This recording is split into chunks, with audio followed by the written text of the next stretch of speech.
Chapter 10. Bushra and Abdul Basit Muhammad. The pup followed Abdul Basit wherever he went. His wife, Bushra, would catch him talking to the pup from time to time. One day she asked him, "Do you think he understands what you are saying to him?" He thought over the question and said, "I don't know, but I think he understands more than we think he does." The only person we know to whom Allah gifted the ability to talk to birds and animals and understand their language was Prophet Suleiman, the son of Prophet Dawood. "What did he do?" asked his wife. One day Prophet Suleiman set out with his army to march for battle. On the way he heard a female ant telling her fellow ants that Suleiman's army is marching this way and for them to hide in their nests or they would be crushed by the soldiers' boots. When Suleiman heard this, he made sure that his army went around the ant hills without disturbing the ants. "But you are not Suleiman, so how do you know the little dog understands you?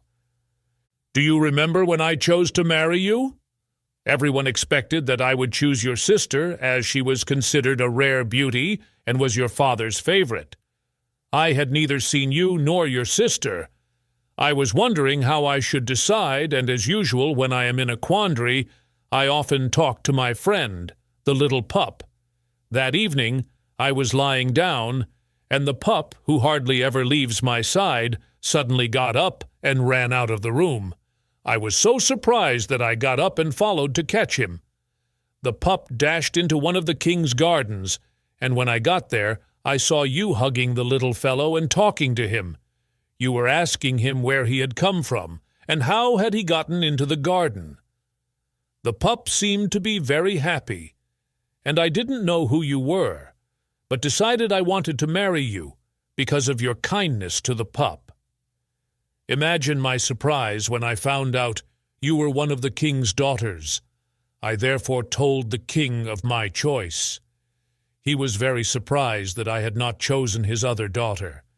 As it turned out, your sister didn't want to marry me either, because she had wanted to marry someone else but was afraid to tell her father. So, did the pup understand my quandary when I talked to him, or was this just happenstance?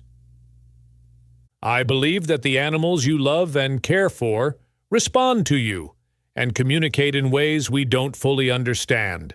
They have a sixth sense that may be even sharper than that of humans. The pup has helped me make decisions about a variety of questions, and they have hardly ever been wrong. I watch the expression in his eyes, and there feels a connection that he can read me, and I can understand what he is trying to say. It may be wishful thinking on my part, but he is a good companion." Abdul Basit and his wife stayed as part of the king's family for many years. Abdul Basit would tell his stories and talk about the one true God, Allah. He taught the people the Quran and Hadith of the Prophet Muhammad. The people accepted his message, and Islam flourished in the town. When Abdul Basit was satisfied he had done all he could in that town, he felt the need to move on, and he wanted to go to Medina and visit the Prophet's home. When he and his family were ready to leave, they could not find the pup anywhere. They looked around and discovered that every day the pup would go to the house of an old woman for a little while and return. Abdul Basit and his wife went to the old woman's house and inquired if his pup was there. The old woman took him to her backyard. Abdul Basit saw the pup sitting next to an older dog that looked just like him. Abdul Basit asked her, "Does he come here every day?" The old woman said, "It is a sorry tale I have to tell. The older dog belonged to me, and 2 years ago the dog was pregnant. The 3 robbers he had apprehended had come by the town and stolen a number of things, including my dog, and taken them away. Then a year ago my dog had shown up, bedraggled, injured, and starving. I was ecstatic to have my dog back, but was concerned at her mental state. I nursed the dog to health, but whereas my dog had been the friskiest, happiest dog in the past, she was always very sad and always moping, eating poorly, and I thought she was going to die. One day, this little pup showed up, and I don't know what happened, but the old dog seemed to have revived. She started to run around, play with the pup, and often sit and lick his fur to groom him. The pup looks exactly like her, and I suspect she may be his mother. She may have been sad because she had lost all her other pups. Abdul Basit called to the pup, who instantly got up and ran to him. Abdul Basit was in two minds as to whether to take the pup with him or leave him here with the mother. He knelt down and looked into the eyes of the pup and told him that he was planning to leave to go to Medina and would be gone a long time. Did he want to come with him or stay here?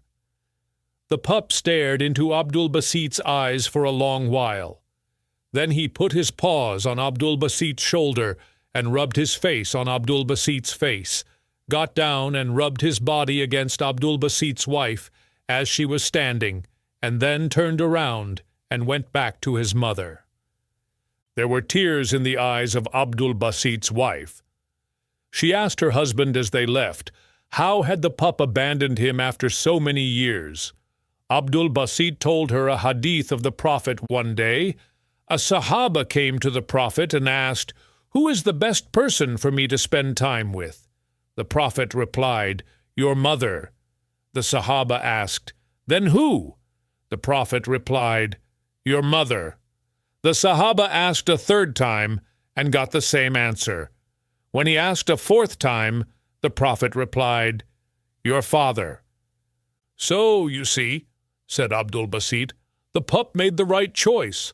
Animals are smarter than we give them credit for. Can you imagine what would the mother's emotional state be if the pup had left with us? I thank Allah for having sent me a true friend while I was on the journey alone, but now I have a whole loving family for company."